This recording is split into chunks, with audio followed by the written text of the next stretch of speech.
Good evening, everyone. Welcome to this meeting of the Tamworth and Lichfield Joint Waste Committee here at Lichfield on the 24th of June 2025. For the sake of anyone watching at home and anyone in the room, I'm just going to go anti-clockwise around the table if we can do a brief introduction. So I'll start with myself. I'm Will Stevenson. I am the Principal Governance Officer. Phil Whitehouse, Cabinet Member for Waste, Parks, Open Spaces. Yeah, Councillor Foster from Tamworth, Deputy Leader and responsible for waste management, sustainability, environmental health. Anna Peat, Assistant Director for Environment, Culture and Wellbeing. Stephen Gabriel, Chief Executive of Tamworth Council. Carol Jane, Leader of Tamworth Borough Council. I'm Jo Goodfellow, Executive Director of Finance at Tamworth Borough Council. Anissa Goodwin, Executive Director, Organisation, Tamworth Council. Lizzie Barton, Director of Resident and Business Services at Lichfield, which includes waste. Vicky Woodhouse, Customer Relations Performance Manager for the Joint Waste Service. Evening, Simon Fletcher, I'm Chief Exec at Lichfield District Council. Ian Duncan, Leader of Lichfield District Council. Brilliant. So I'll move on to item 1 on the agenda, which is apologies for absence. I believe there are none. We are all here, which is excellent. So item 2, election of chair. So we're going to elect a chair for the 2025 to 2026 municipal year. Do I have any nominations? I'll propose Councillor Whitehouse. There's a nomination for Councillor Whitehouse. Second that. Seconded. We'll take a vote. All those in favour? Against? No abstentions. Councillor Whitehouse, if you would like to take the chair.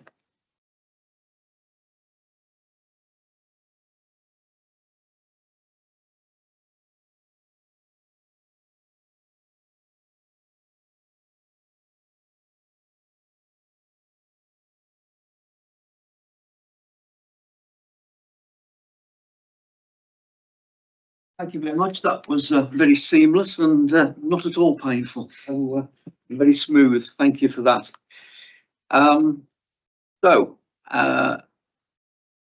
We haven't done declarations of interest, did we, Will, or did you do that? Okay. So can we please have any show of hands for declaration of any interest at all, please? No, no show of hands. That's fine. And minutes of the previous meeting. They're in the pack. The previous meeting was the 24th of March with a good attendance. I think almost everybody was here. Are those minutes okay, or are there any points arising from the minutes? Good, thank you. That is okay. Now the next part of the agenda is item 5. Which covers really the meat of what we're going to be talking about tonight. And on that point, I'm handing over to you, Lizzie, please, if you can run us through item 5 onwards, please. Indeed, I'll just share my screen.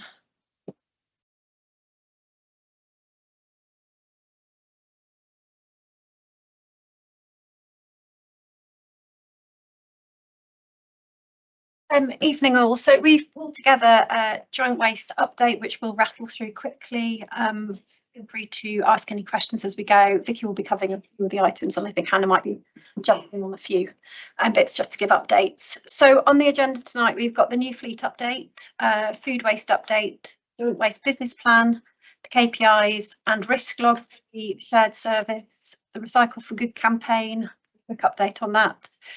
Focus on contamination in the blue bins, a look at excess cardboard comms, because we have had a significant number of residents asking about excess cardboard, so we thought it would be good just to highlight that. A quick overview of staffing, finance and governance, and then a few other smaller updates. So starting with the new fleet update, so you will remember, and indeed the press release went out today. I think it's featured on the homepage of Tamworth Borough Council's website as well as our own. And I think we've got Councillor Foster, Vicky and Phil looking very dapper in their high vis on the photo there. So the new fleet has been rolled out really successfully. We've had really positive feedback from the crews. We're back up to our normal pick rate, which is about 200 bins per hour. So the teams have got used to using the new vehicles. Fuel consumption is looking really positive, and we're hopeful that it will deliver savings in the long run, both through driver training and surgeries that are all in place and taking place. We have had some minor prangs, which is not to be unexpected, and we're picking these up and addressing them through driver compliance checks. And indeed, the 90% there, which is score 90, 100%, is a reflection of a number of the compliance checks we've done on drivers recently. So driver compliance is really high at the moment, which is really, really positive. And a shout out to Ian and Darren and the team for driving that up, which is great, and to the teams themselves. We do CCTV crew audits, and they've also been really positive as well. So that's us actually watching and getting a third party to actually review the footage to make sure our teams are being compliant, and that's really positive. We've got a really good working relationship with NRG Riverside. Darren's reporting really positive and regular contract meetings there, so that relationship's working well. We've got 2 vehicles liveried up, which you can see on the screen there, and we're looking for sponsorship to livery up the remainder. So all going really well. Any questions on that before I progress?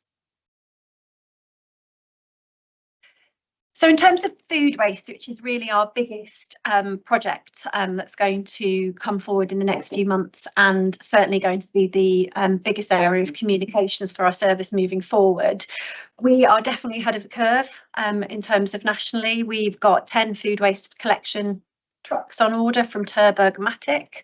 They'll be delivered within the budget that we had allocated in terms of new burdens. We've also identified the food waste caddies and liners that we want to procure, and we're just finalising our leader decision, which is published on LDC's website. And as soon as that's finalised, we'll then be able to place the order for that, so they will also be delivered in time. We're looking at the depot rearrangement. That's working really well, so we're making space, and thank you to the Tamworth team for welcoming us onto your depot. Was it last week? I think it was last week. Where we're aiming the week before, yeah, we had a site visit. Where we're aiming to store some bins, so that will help to reduce space in the depot and make space for the food waste service. And we're working with a specialist tracking company, so we can make sure that the depot is compliant in terms of a health and safety and insurance perspective, in terms of how closely we park trucks, etc. together. So we've applied for the O licence, which is another key milestone, and we're waiting for the outcome on that. And we've progressed a round review, which is started to look really positive. Vicky, you have got a few details on the outcome of the round review, which might be worth sharing now. The ambition is to bring the round review back to the next Joint Waste Committee, so the committee can make some decisions then on exactly how we roll that out before we take that forward. So we'll be able to give a proper update, but just as a quick update. Yes, we've identified through the round changes that there's going to be nearly 5,000 changes. The majority of them are just day changes. Every day is affected. It's approximately 2,500 Tamworth properties and 1,600 Lichfield properties will have either a day or a week or both change. Just some of the highlights of it. We've got the biggest move is nearly 1,500 properties that move from a Tuesday to a Monday in Tamworth, around Kettlebrook, the new Kettlebrook area, Blackwood Road, 2 Gates, those areas. Then we've also got 1,100 properties moving in the Macefield Drive area, moving from a Wednesday to a Tuesday. Hopworth will be moving from a Wednesday to a Tuesday. Wednesday is one of our busiest days, so those are the days we're trying to create some space there. We're hoping we might be able to drop a couple of rounds, but we haven't finalised that yet. This is just the high level first draft of it, and as soon as we've got more detail, then we will share it. Questions on that? Yeah, it's just the communication behind that is going to be absolutely vital.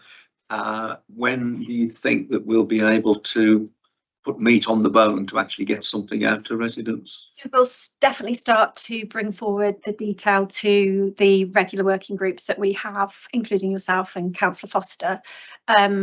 We would then be bringing the final proposal to the Joint Waste Committee in September when we have our scheduled meeting, and then we then need to communicate that out.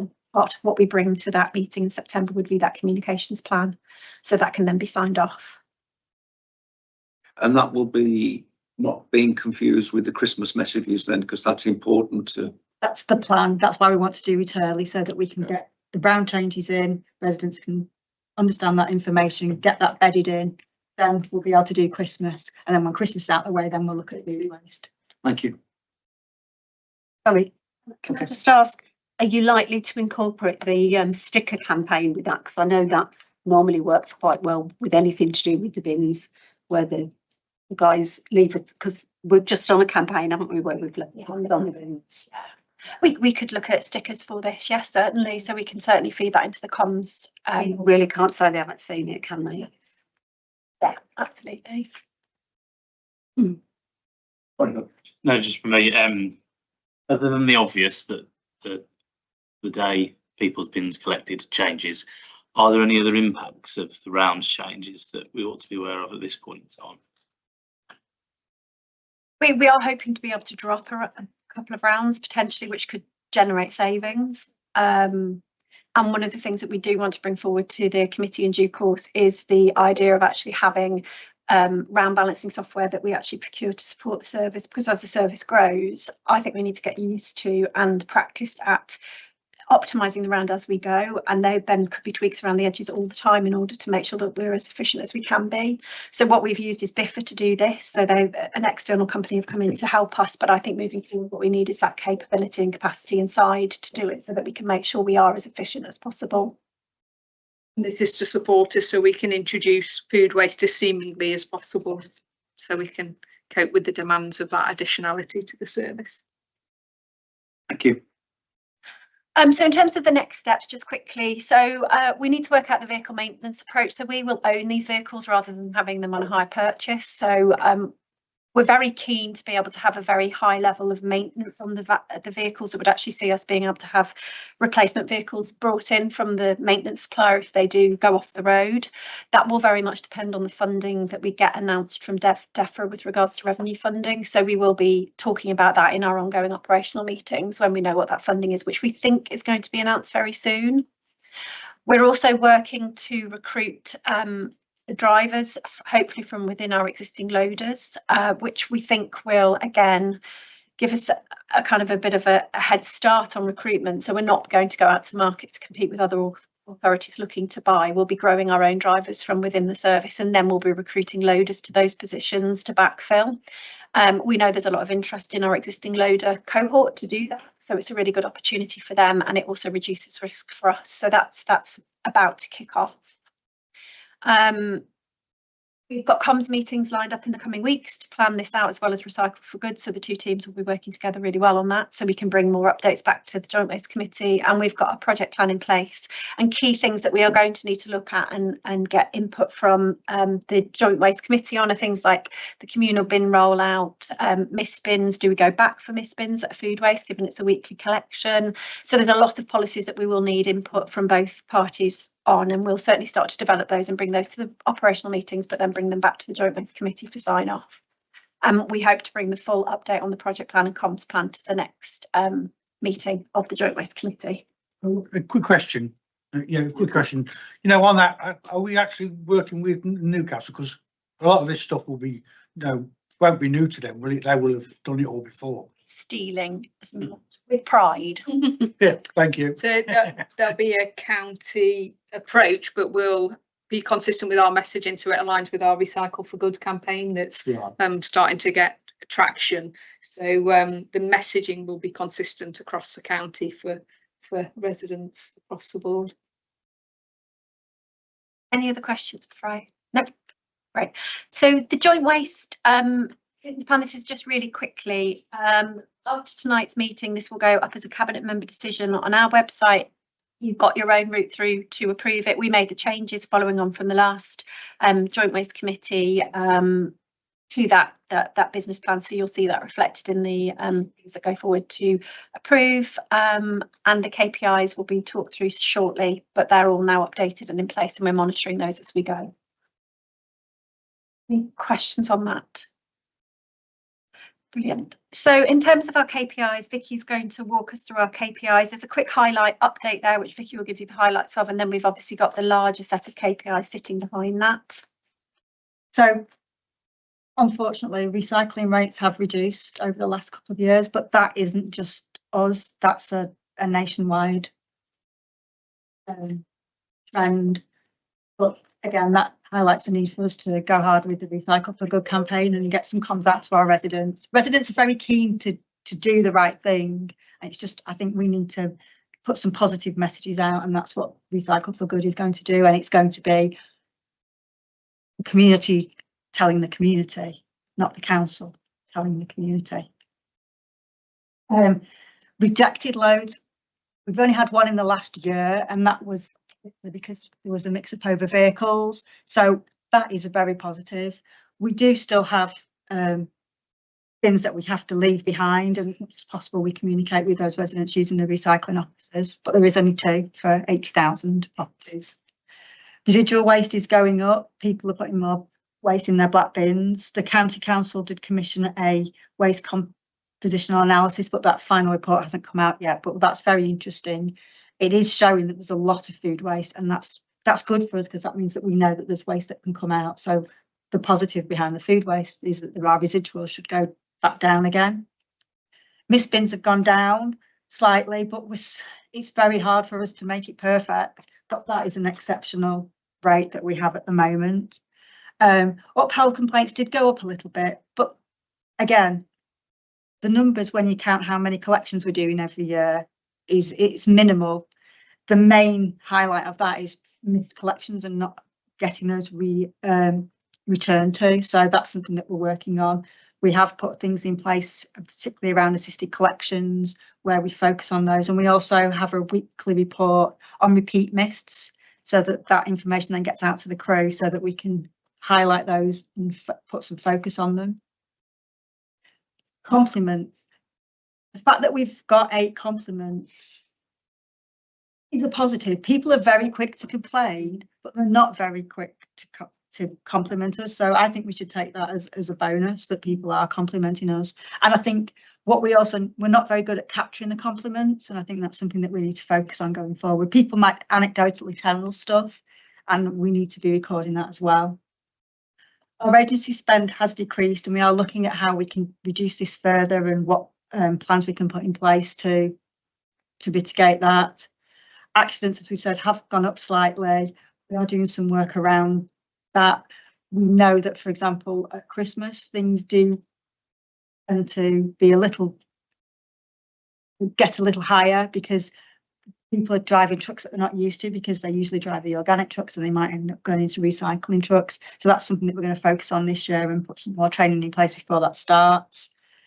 Sickness has come down. We do have some long-term sickness that we can't avoid. We've got an ageing workforce, but we are, again, looking at things that we can do to reduce this further. Came into my mind looking at that. How many apprentices do we have on the system? Will it be different for both areas, or do we look at it as joint thing? So apprentices on the joint waste service itself is difficult from a crew's perspective, because what you'd be basically asking is somebody to join the crew and do the same work as a loader, and then not be paid as much as a loader. And a loader training course is about 8 weeks. So we take a lot of young first jobs, as well as people who are returning to work, and so a lot of people that you might ordinary class as an apprentice do join as loaders, and then they do progress through the service to become drivers. And we've done an awful lot of work. Simon put a huge amount of effort into making sure that we are recruiting drivers from within and training those drivers. So we've had a really hard focus on that. So they aren't traditionally apprentices, but they are basically doing an apprenticeship. Yeah. We then have business support apprentices that support the service, so looking at the digital side of things, the garden waste, the direct debits, improving the way in which we manage misbins processes, all of the digital stuff is all done by apprentices. So there's a lot of apprentices that support the service, but in terms of actual people out and about on the crews, definitely they are apprentices because they move through, but they're not traditionally on an apprenticeship. They're not on apprentice wages. Yes. Yeah, which is actually a really good story. Yeah. And just to add to that, we'll be working on a wider workforce plan to update that once we've gone through some transitions in the workforce and recruitment of the new cohort for the food waste as well. So we'll be looking at that as well. There's some opportunities there, isn't there? Yeah. Any other questions on the KPIs before we move on? No. So in terms of risks, we do have a risk log which we look at for the service, which we look at every time we meet. So that is reviewed regularly, and those risks are updated, and there is a link to the latest risk log, which has even moved on since the point at which we published this. In terms of risk, contamination rates are definitely a risk. They are increasing, and Vicky's already talked about the work we're trying to do there. Food waste caddies is going to be one of our biggest risk areas, so they will arrive before we roll them out to local homes, and we need to store them somewhere. So we are doing a piece of work to look at where we can store them, and that's quite a big space that we need to be looking for. Depot reorganisation I've mentioned. The initial work has indicated there is sufficient space in the depot, and again thanks to Tamworth for helping there, but staff parking arrangements need to be considered because we will be bringing 20 more cars potentially towards the depot, and we'll need to park them somewhere, so we're looking at options around that. And then the drivers for the food waste collections is also a risk, but again, we think we've got a mitigation in place there in terms of recruiting from within. Are there any questions around risks before we move on?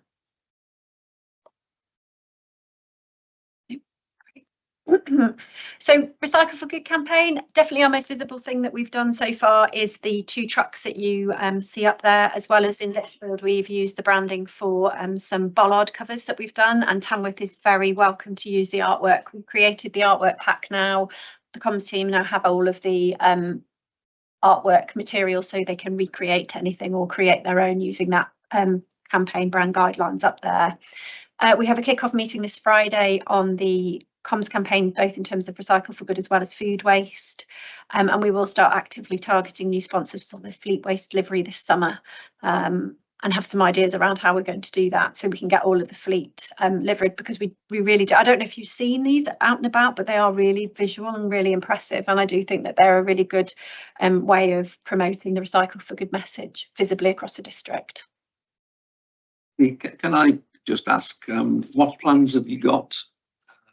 You said that you're doing some work on the sponsorship side of things. Could you just give us a flavour as to what your thinking is on that side of it? So not an apprenticeship, but we actually would like to bring someone in temporarily, perhaps a student that could help us target potential sponsors. We've got a long list of potential sponsors. We think it would be a really good opportunity for somebody to come in for a short-term placement to reach out to those sponsors, both locally as well as in the industry, to try and generate some sponsors for those vehicles. And I think it would be a nice short-term project that we could facilitate and target to get all of the vehicles delivered by the end of the summer. And have we got, that'd be a bit ambitious, but definitely aim high. And have we got a flavour as to what the financials might look like behind that sponsorship? So we have the existing sponsorship packages that were sold. So there's a main sponsor and a reduced sponsor. So Bartek is one of our main sponsors, and they paid a different amount to Veolia, who, for example, are only sponsoring, I think, 1 truck. We could certainly bring that back to you. I don't have the figures now. Sorry, it was an we've got the costs of what it costs to deliver each of the vehicles up, so we know those costs as well. So we know what we need to cover in terms of sponsorship. Thank you. Any questions before I go on? Contamination in blue bin. Did you want to cover this? Whilst we've not, apart from the one where it was a mix-up, contamination still continues to be an issue within the blue bins. 17,600 bins were reported by the crews last year as not being emptied because they contain the incorrect items. But again, if you look at the percentage of it, it is quite small, but it is significant. We also seen the levels that are being reported by our contractors increasing. Now that partly is due to the fact that there's a change in the MRF regulations, so they're having to make more stringent checks, and so they're being tougher on us as well. But Staffordshire did pay for 60,000 stickers to go across both authorities to remind residents of what can and can't go in, and to encourage people to not put their recycling in their black bins instead of the other way around, because we do a lot of stuff. We say what can go in your blue bin, but this is more before you even put it in the black bin, don't put it in. And it's a bit early to say yet how well that was, because it only went in at the end of May, so we're looking to see whether that's got an impact in the next month or so. We are looking at some more contamination messaging, and it also feeds into the next slide as well. Any questions on that before we move? Can I just ask, what the resident has to do then if they're told their bin hasn't been collected because it's contaminated? I've never had it, thank goodness. What they need to do is take out Empty the it. wrong item so that it can be emptied next time. Not very nice. Yes, please. Is there any evidence when that happens that the residual waste goes up? Because I've seen people do that. On that day, yes, but there's nothing significant that says it's gone up. I think we have seen an increase in residual waste. I think some of that is to do with the fact that people don't use the system. Again, the composition analysis, which again hasn't been finalised, but for example, said that I think there's about 13% of what's going in the black bins is paper and card. So there is stuff going in the bin that shouldn't be. Thank you. So in terms of excess card, we've popped this up just because there is a rise in complaints about the accrues not taking excess card. And I really just wanted an opportunity just to explain this, because I think when we've spoken to a number of people about this, including residents, they've been, I suppose they've understood why we're not doing it when we've actually explained it. And the reason for that is primarily crew health and safety. Our crew should not be leaning over and putting massive big boxes into the back of our lorries. In various places across the country, police have either been wounded or actually killed because they've been lifted into the back and crushed. That's certainly not something we wish to happen. We are very happy to take excess card, but what we need people to do is to fold it down so it's a very similar size to the blue bag. The reason for this is what our teams do is they take a bin that is a service bin, they empty the bags, and you will probably have seen them, they empty the bags into the service bin, they can then lift up any card and put it into the service bin, they can then safely deposit into the back of the van. What they can't be doing is folding up card that's massive at every household, because we would just not get the rounds done. So what we will be doing and what we started doing is looking at videos and various other ways to communicate this out, because I think when people understand, then they're more likely to be happy to fold their cardboard up. But when they don't understand, they start to get angry about why can't you just wang it in the back of the van, which I can understand as well. I think as well in the past we have had occasions where crews have done that, but realistically we ought to be taking issue with that because they are putting themselves in danger. So that's not something that we should be supporting moving forward. So it's just a heads up as to this is why this is as it is, and we will be doing some more comms on that so we can make sure that that message does get out. We've evolved the information on the website already, and then we'll probably do some press releases on it as well, but we'll discuss it in our comms meeting on Friday. Any other questions on that? Mine through you, Chair. Just so I don't misunderstand, we're more than happy to take excess cardboard, provided that it's packed down to a size no bigger than the blue bag that we've been provided residents. So we can take as much as we need to, but it's about the overall size that's packaged down to. You can get it into a blue bin easily, then we can then put it in the blue bin and wheel it so it gets in, and the guide is roughly the size of the blue bag that would people put out. Any other questions on that? So in terms of staffing, finance and governance update, we haven't got the base budget review that we would have liked to be able to bring here, but that will be coming forward to the Joint Waste Committee, but we are progressing well on that. In terms of the service, it was delivered within budget for 2024-2025 with a slight underspend. And plans are in place between the two S151 officers to future-proof the budget moving forward. So we've got more regular updates taking place between the two S151s, which is really positive. As I said, the base budget review is working really well, and we will be bringing that to the next Joint Waste Committee. And then the next big step for us is to plan the budget for the food waste service. As I said, we don't know the funding yet, but we are going to be modelling what we think that service will cost us. So we should be able to inform both councils quickly if the funding that comes in isn't going to be adequate to cover the service, which we hope it will be. But if it isn't, then we'll be able to communicate that really quickly so we can start putting plans in place. And we've got regular officer and councillor meetings taking place now over the budget as well as governance, and they seem to be really well. Presumably going forward, we will always keep those budgets separate so that we know exactly with the food waste. So Because I mean, we don't know for definite, but it might be we need to do returns back to DEFRA to Oh, right. confirm the spend, because we certainly have to do that with the capital budgets. We've had to confirm it's been spent on what we were tasked with spending it on. So it could be one of the conditions of the funding. Any more? So just in terms of a few other updates, garden waste charging at Lichfield District, we increase every year with CPI. We already have a decision in place, but I believe, Tamworth, you're taking that decision to increase with CPI. So, Yeah, so that's lined up, and that hopefully will mean that both authorities remain parity in terms of pricing. Sorry, can I just check then? Yeah. Just in relation to, you said that you've got that rolling, you don't need to go back for approvals, I think. So will we be doing the same in Tamworth? ISAG had requested that it's just ratified via cabinet, so it's delegated authority to Councillor Foster in agreement with ED organisation and ED finance section 151, but they just asked for it to be ratified at cabinet. Yeah, I think that's for us. I think that's the best way to do it. People have got full scrutiny and they can see what it is. It's also consistency between as well, which works. Yeah, so we're aligned to that. Thank you. We delivered the round collection support to Birmingham. We've raised the invoice there.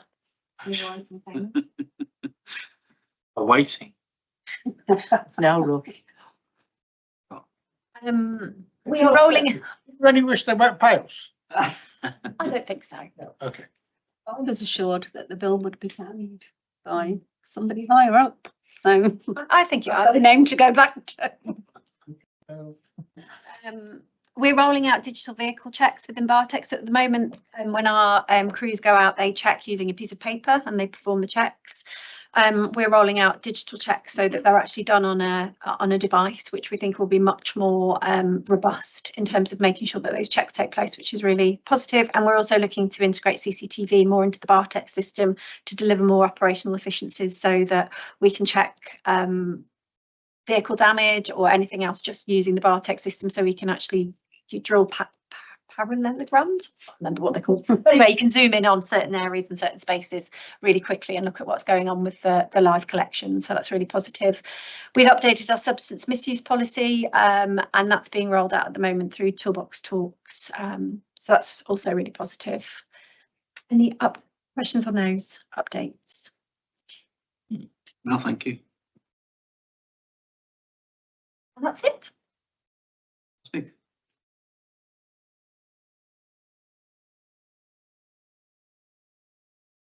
Oh, I think the next item on the agenda, if there's no questions, is the work programme. Are you sharing that well? So the work programme, yeah, which I can share to the screen if you just bear with me.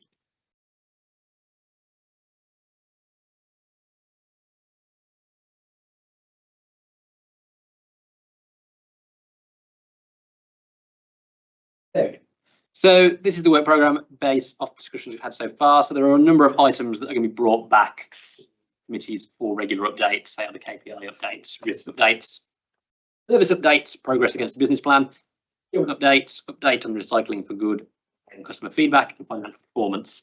Looking ahead to the future, we've got the update on Christmas plans, update on food waste rollout, and the round review proposals due for the next meeting on the 2nd of October. Ahead of that, the only other thing we've currently got in the work programme is the annual joint waste review in April of next year. Obviously, we'll continue to liaise with senior officers on that and add things in as and when required to. It is, of course, on me to ask the committee if there is anything else that, as members of the committee, you would like to see on the work programme going forward.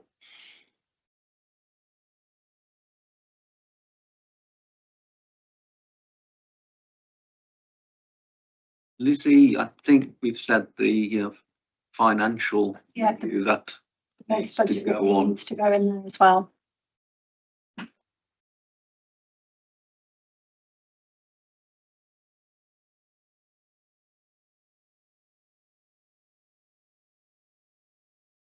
if there's anything else on that, then we can get back Absolutely, yes. Yeah. We can do that outside of the committee as well if decided that something needs to be added.